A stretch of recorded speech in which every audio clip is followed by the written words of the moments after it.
Welcome back to Investing Talk Podcast. Today, we are going to be talking about Wellchange Holdings. We always start our deep dives off with a company that one of you listeners is interested in.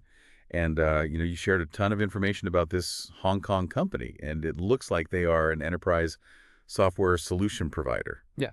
So, that sounds interesting enough, but there's a lot here. So let's try to unpack it all and figure out what it all means for you. Yeah, there's definitely a lot to go through here. We have information on their financials and the industry and, management and things like that. Like all the things you need to think about before making an investment decision. So let's try to break it down into, the most important pieces to help you make sense of this company. Okay, so first things first, just tell me, what does Wellchange Holdings actually do? So they are based in Hong Kong, and they are an enterprise software solution provider. And what that means is that they create custom software, to meet the specific needs of their clients. They also offer cloud-based SaaS platforms, which are, becoming super important these days for businesses. Right. And they even offer white label software design and development services. So that means, they create software for other companies to brand as their own. So like a ghostwriter, but for code, basically? Yeah, exactly. They are writing the code, but somebody else is slapping their name on it and selling it. Gotcha. Okay, so, and I know you mentioned that they have like a key product, something like MR.Cloud. Yeah, Mr. Cloud. Mr. Cloud. What's that all about? So that's their main offering, and it is a cloud-based SaaS ERP platform. SaaS ERP platform. That's a lot of acronyms. Yeah. Should we break that down a little bit? Yeah, so SaaS, that stands for Software as a Service, and ERP stands for Enterprise Resource Planning. So it's essentially it's a system that helps businesses manage their core processes like finance and procurement, which is, sourcing goods and services, and even CRM or customer relationship management. So it's a pretty comprehensive suite of tools that they offer. So like a one-stop shop for businesses to kind of get all their software needs met. Exactly. And it's all in the cloud, so it's accessible from anywhere. Oh, okay, cool. So they are providing software to other businesses to make them more efficient. Yeah. Got it. All right, so let's move on to the fun part, the numbers. Let's talk about their financial health. What do we see here? So we have some information on that. Their recent revenue was around $2.37 million, and they had a net income of $923,188. Okay. Which is not bad. Their earnings per share, or EPS, was 5 cents, and their market cap is around $9.02 million. Okay. So, they are a fairly small company, but, they're making money. Yeah, and I always like to see, revenue growth, which it looks like they have. But, we were also talking about, you mentioned that their financial stability seems a little bit fragile. Yeah, a little bit. Yeah.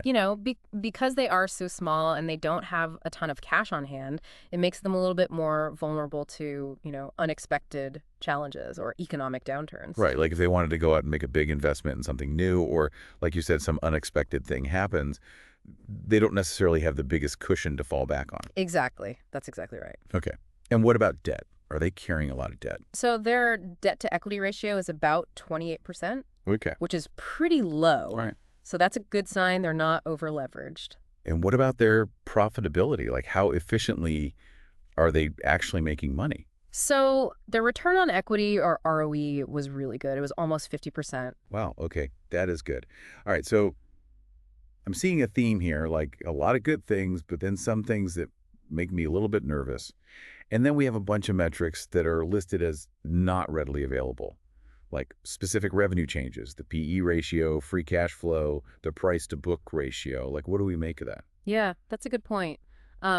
It's not unusual for smaller companies to not have all of that information publicly available, but it does make it harder to get a really clear picture of their financial health. Right. And especially if you're trying to compare them to other companies. Exactly. Yeah.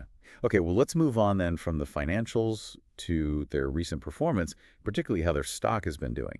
And I see here that there have been some pretty big swings in the price. Yeah, there has been a lot of volatility. Over the past year, the stock has ranged from like 11 cents all the way up to over $9. Whoa, okay, that's a huge range. What's driving those big swings? Well, there's a couple things. Back in January, they did a public offering. They raised $10 million by selling 25 million shares at 40 cents a share. And those public offerings can often cause some fluctuations in the stock price. And then More recently, on March 7th, the stock dropped by more than 7%, and that seems to have been triggered by news of a legal challenge. Okay, so a legal challenge. That's never good. Right. It definitely spooked some investors. But then I also see here that there's been a recent pre-market surge in the stock price. Yeah, it went up over 87%. Okay, so it sounds like a real roller coaster ride. What's going on with that? Well, it's hard to say for sure, but there are rumors of a potential strategic partnership with a major tech company. Okay. And that kind of news can really excite investors and drive up the price. Yeah, partnerships can be a big deal. Okay, so a lot of ups and downs with the stock. Let's take a step back now and look at the bigger picture. What are the main takeaways, both good and bad, that we should have about Wellchange Holdings? Okay, so starting with the red flags, the high stock volatility is definitely a concern. It just shows that there's a lot of uncertainty around the company. The recent legal issues are also something to keep an eye on. Those could have a significant impact on their business. And then, as we talked about before, their financial stability is a little bit shaky. Right. We don't want to forget about that. Yeah. But what about the good stuff? What are their strengths? Well, they are definitely in a good industry. The technology sector, and especially the enterprise software market, has a lot of potential for growth. Okay. And they seem to be developing some innovative products, particularly their Mr. Cloud platform. Right. And their revenue growth has been strong. So those are all positive signs. Okay, so basically what you're saying is they have a lot of potential, but there's also a lot of risk. Exactly. It's a Yeah. classic high risk, high reward situation. Right, so not for the faint of heart. All right, so let's talk about how they stack up against the competition. What's the overall market sentiment like, and who are they competing with? Well, the market sentiment seems to be a bit mixed. Some people are really excited about their potential and they see the innovative products, but others are more cautious because of the legal issues and the volatility. Okay. And in terms of competition, they're up against some really big players in the enterprise software market. Companies like SAP and Oracle. Right, those are some giants. Yeah, they're huge. So how can a small company like Wellchange Holdings even compete with those guys? Well, it seems like they're focusing on small and medium-sized businesses, or SMBs, and that's a smart strategy because those businesses often have different needs than the larger enterprises. And Wellchange Holdings can really tailor their solutions to meet those specific needs. Yeah, like the big companies might be trying to be everything to everyone, but Wellchange Holdings can kind of niche down and be the best at what they do for that specific audience. Right, exactly. All right, so we talked about some of the recent developments earlier, but let's dig into those a little bit more. I mean, they had that public offering, which obviously raised a lot of money. How has that impacted them? Yeah, so they raised $10 million from that offering back in January, and that gave them a good chunk of capital to work with. Their recent financial reports showed strong revenue growth. They reported around $2.5 million in revenue, and their total assets were about $3.3 million, with liabilities around $1.3 million. But it's worth noting that they did report negative working capital, Okay. which can be a bit of a concern. Yeah, what does that mean? Well, it means that their short-term liabilities are greater than their short-term assets. Okay. But they do have strong liquidity, which suggests that they have enough cash on hand to meet their immediate obligations. Okay, so that's good. At least they're not in immediate danger of running out of money. Exactly. Okay, and then there are those rumors of a potential strategic partnership. Is there anything more you can tell me about that? Not really. It's all just speculation at this point. But if they do manage to land a partnership with a major tech company, that could be a game changer for them. Right, because it could give them access to new markets, new technologies. I mean, who knows? Yeah, exactly. It's definitely something to keep an eye on. And then we can't forget about that stock drop in March and the more recent pre-market surge. Yeah, the stock is definitely volatile. That drop in March seems to be related to the legal challenges they're facing. Right. But that pre-market surge is probably driven by the rumors of a partnership. And we've also seen an increase in their average trading volume, which suggests that more people are interested in the company. Okay, so basically a lot of things going on that could either be really good or really bad for Wellchange Holdings. Yeah, it's a bit of a wild card right now. All right, so let's zoom out even further and look at the overall industry and any external factors that might be affecting them. Well, the tech sector in general is in a good place right now. There are a lot of tailwinds, particularly in the areas of AI and enterprise software. Right, and we've seen that a lot of companies in those areas have been doing really well. Exactly. And there have been some favorable policy changes that are helping to boost the industry. But of course, there's always competition. The tech industry is constantly evolving and, new players are emerging all the time. Right. So you can never rest on your laurels in that space. Exactly. And then, of course, there's that legal challenge that Wellchange Holdings is facing. Like, we don't want to forget about that. Yeah, that's definitely a major external factor that could have a big impact on their future. But on the other hand, if those favorable government policies continue, that could create a lot of opportunities for growth. Right. It's like a balancing act. Yeah, it is.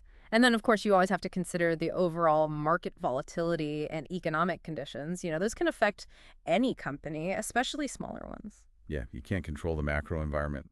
All right, so we've covered a lot of ground here. What are the key takeaways that you think listeners should have about Wellchange Holdings, and what should they be paying attention to going forward? So I think the main takeaway is that this is a speculative investment. There's a lot of potential for growth, but there's also a lot of risk. Yeah. The innovative products and the strong revenue growth are definitely positives, but the volatility and the legal challenges are major concerns. Right.